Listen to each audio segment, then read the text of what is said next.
guys, welcome to Oscar's Lounge. It's a beautiful day today, chilly, but it's good to be back in South Africa, home.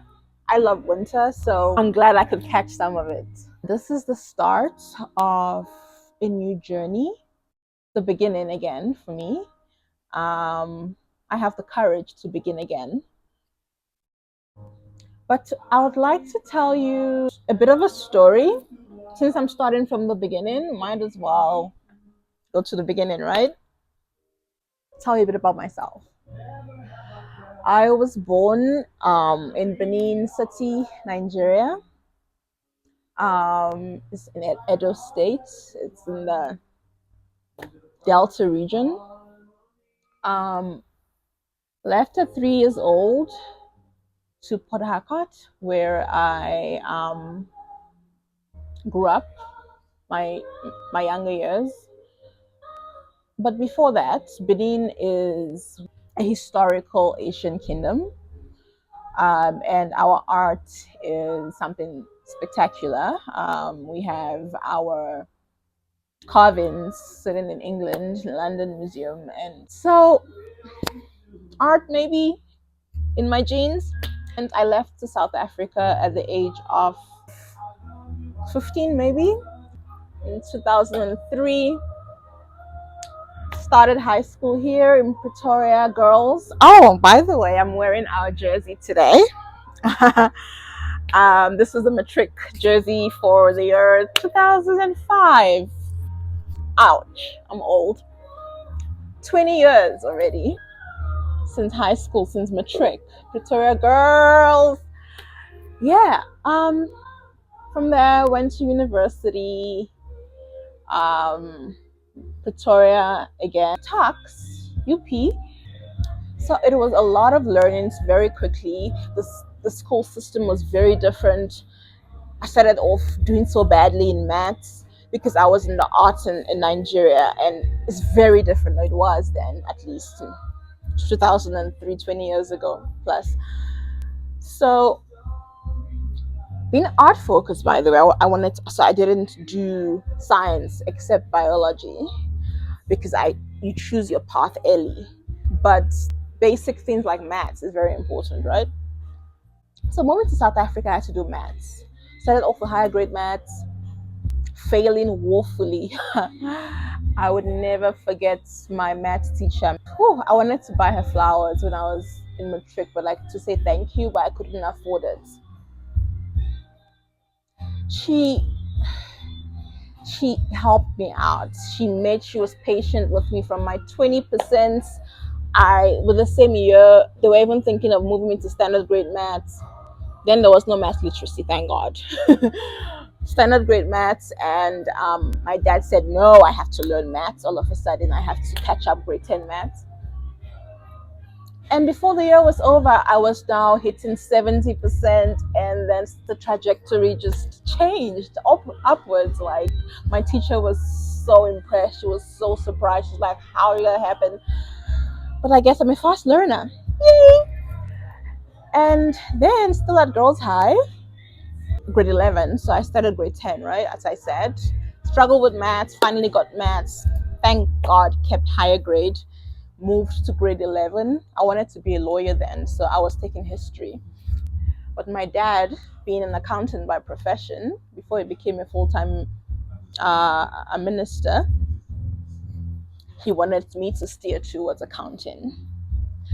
So in grade 11, we went to the principal's office, and my dad said she needs to do accounting at the end of grade 11. So they're like, we can't mess up our grades here. We like top high school in the country. We can't mess it up. Your daughter can just pick up accounting in matric. So we had to negotiate that in grade 12 in matric, I would have a private teacher who would teach me accounting. So I wouldn't take accounting because I can't mess up the average for the school in the results, matric results. So I had to have a private tutor teach me accounting and then write the tests, just the tests. It was scary. So I dropped history and I took up accounting. And surprisingly, I loved accounting. Like, I was so good at it. I even got 90% in matric. I never went to classes with anyone. I literally did the tests. They were happy with me writing matric. The school, I wrote matric. Yeah, so accounting became my new thing. I went to tax, studied accounting, CASA, loved it. It was, except for auditing. Auditing whole was the worst, the absolute worst. Like, yeah. Qualified as a chartered accountant.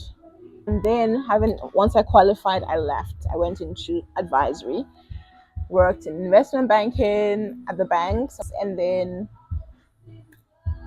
a tragedy happened. That's where the darkness came. The toxicity of investment banking world, especially my team, and the resulting influence on my life and my health. Depression, suffering from depression. Actually, first I quit my job. That's where the 4 year season started of pain, of torture. I wasn't born in a hospital. I were born at home. And for the first time in my life, I was hospitalized for depression. And at that time, my friend disappears.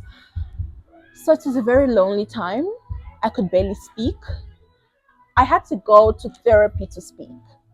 That's how damaged I was. Yeah, my second stint in hospital. Yeah, my life shattered. The hurt, the backstabbing, all of it. Trust broken. My trust had never been broken to that point. Yeah.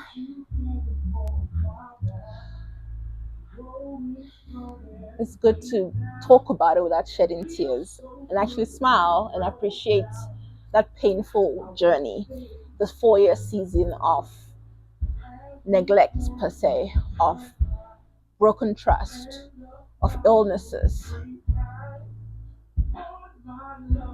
of being discarded. So, yeah, right now, the 4 5 year season over, wrote my story, and right now I'm starting a new path with the lights, the sunshine on me. Um, so I'm exploring my artistic side. I already did some episodes, Brushstrokes, where I was just compiling what I'd done at the start, which was very basic. I'm going through a book. So this is the book. This is the book, 50 small paintings. My sister gave this to me for Christmas. This was in just before COVID, Christmas 2019. And I just left it there. Still, yeah, depression, all that, sickness. And only last year, since then, when I started painting, using it. So I've been going through it. I'm halfway through it. Today, we are continuing our brushstrokes, and I am going to be finishing off what I started. I've already started because this is quite a lot of work. Um, so I did a first bit, the base. The base. This is drip painting. I'm exploring it for the first time. It's where you drip paint instead of just a normal way using a brush. You allow the paint to drip.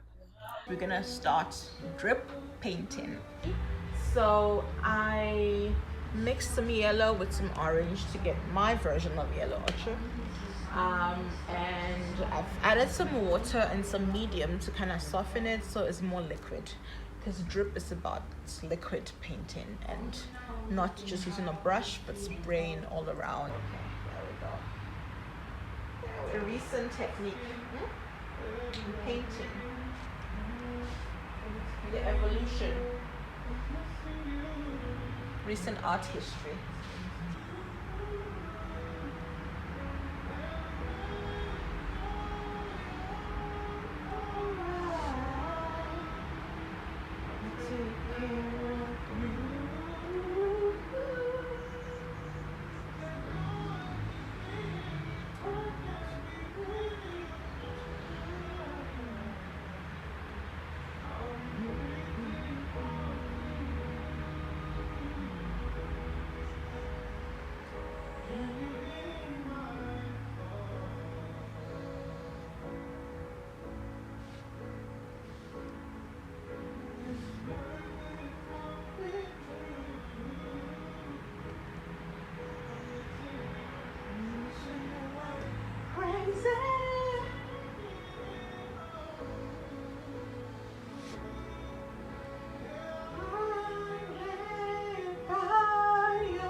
with you tonight.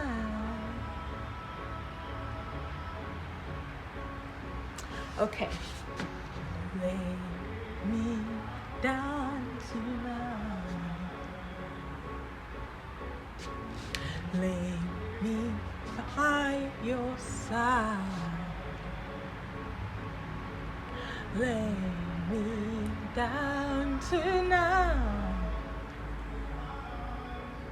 Lay me by your side. Can I lay by your side? I'll take care of you.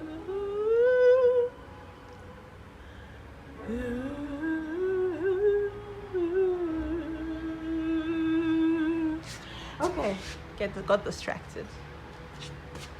Let's get back to the painting. As I said, I just think in between, I'm just having fun, right?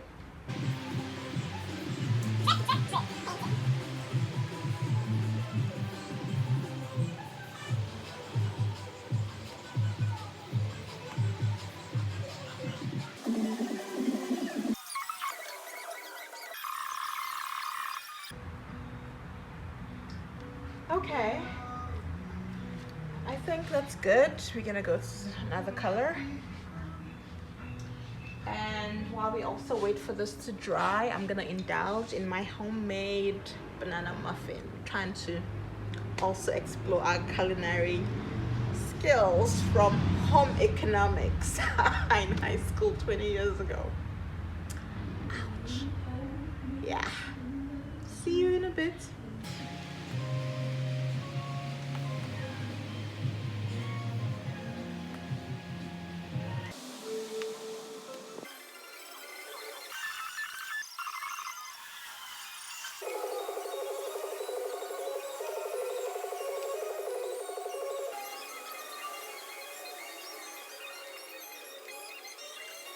All right.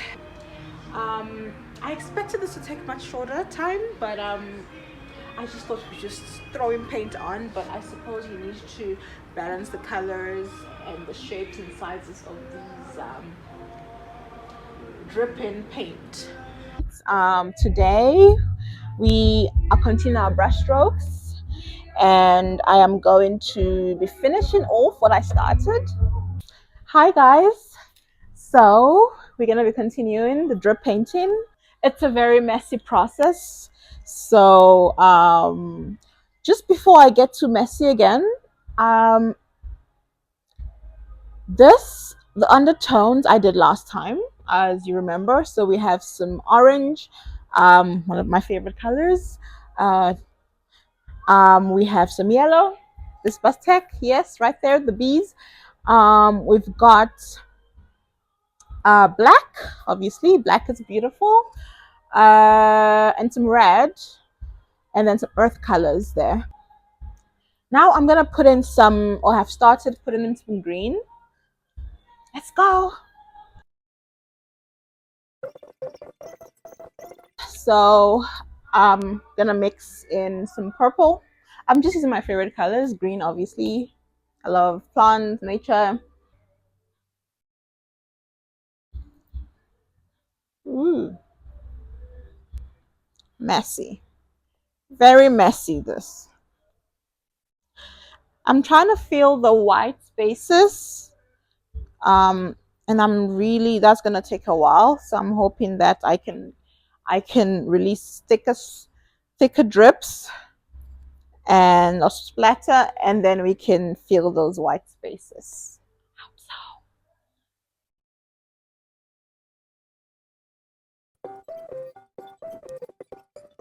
Why do you come here? Just passing by. When I need to see you, when I need to hold you tightly. I warned you, the spirits just takes over.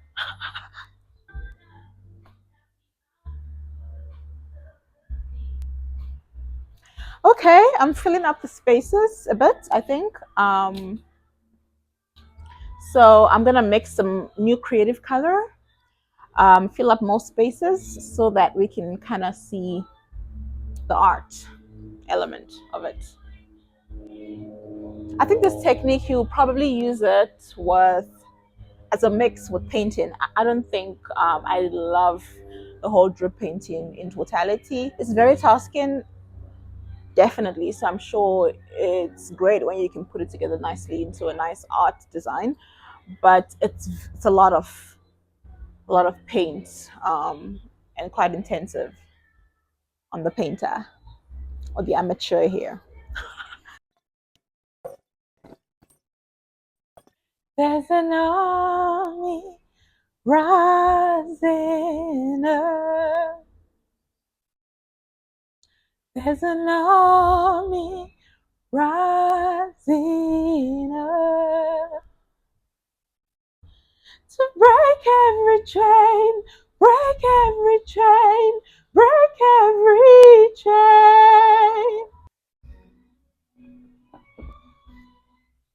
So we just allow the paint dry a little bit. And now we're gonna do some bit of red mixtures. I hope it fills the page more. Fingers crossed.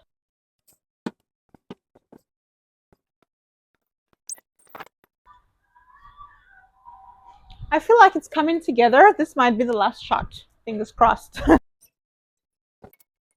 Thanks, guys. This has been awesome. Thanks for joining me in my painting, art, music journey. And I'm going to dry this up and I'll show you what it looks like in the end after it's all dried and the mess and the dripping has done its course. Till next time, much love, peace, love, joy. God's blessings.